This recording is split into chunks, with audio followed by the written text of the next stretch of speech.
Dumarami ang mga nabubuntis na kabataan sa bansa na edad 10 hanggang 14 anyos. Nais makontrol ng Department of Health ang patuloy na dumadaming mga nabubuntis sa murang edad.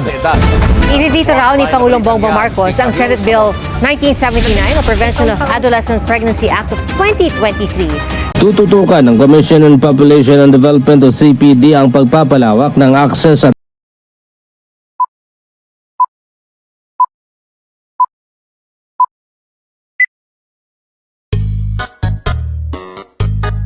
Let's get straight to it. Our goal isn't to lecture you. We want to show you that choosing the right contraceptive is about taking care of your future. And here's the best part. It's all the protected and supported by our country's reproductive health law. Think about it. If we're saving up for college, practicing for our dreams, or planning to start a small business with our barkada. But did you know, according to the Philippine Statistics Authority or PSA, 1 in 5 women fear, face, and plan pregnancies before age 20 that can put our dreams on hold. But science changes the game. The DOH reports that when contraceptives are used correctly, some methods lower unplanned pregnancies by 99%. That's not just data. That's more of us walking across that graduation stage. More of us opening our own shops. More of us living the lives we want. Other contraceptive methods. First off, hormonal methods like pills, patches, or monthly injections. They work by stopping ovulation, and when used as directed, they're over 99% effective. The RH law makes sure these are available for free at your barangay health center or at low cost in pharmacies. No need to break the bank. Mixed barrel method and condoms are the star here. The only method that prevents both pregnancy, up to 98% effective and sexually transmitted infection STIs. Plus, they are super easy to find.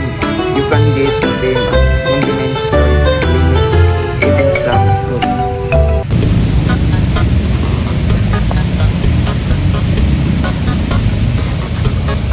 Oh, hi! I want to talk about permanent and long-term options. For folks who are 100% sure they don't want kids or don't want more tubal ligation for women and vasectomy for men are over 99% effective. And the RH law is clear. These are only done with your full informed consent, no pressure ever. For those who want flexibility, implants or IUDs are amazing. They last up to 3 to 10 years. They are reversible and work just as well. I know some of us worry about, what if I change my mind? These methods let you plan when you're ready for a family. Don't forget natural family planning. This when people prefer non-hormonal methods like tracing your cycle or checking your body signs.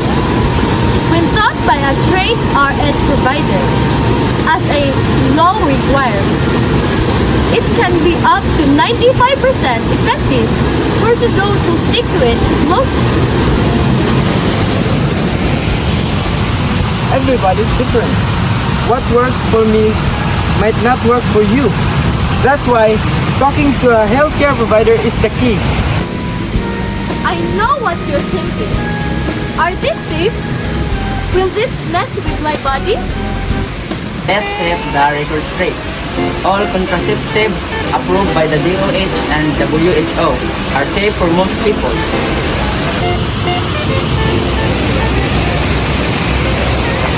Side effects like mild headache or change in tickler usually temporary, and your provider will help you find what fits your body better.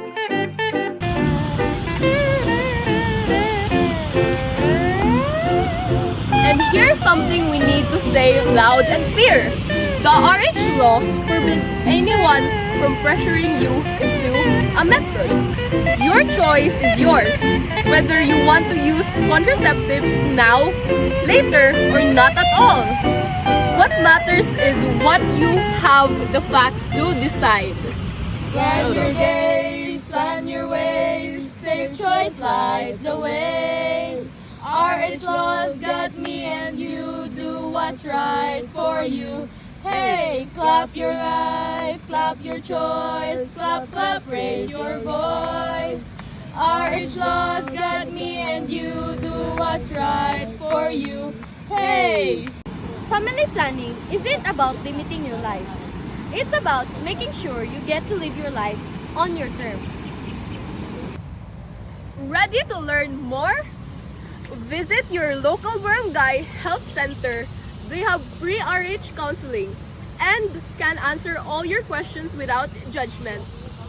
Check out the official DOH website at doh.gov.ph/rhlaw. For reliable info, no fake news here. Share this video with your friends and families.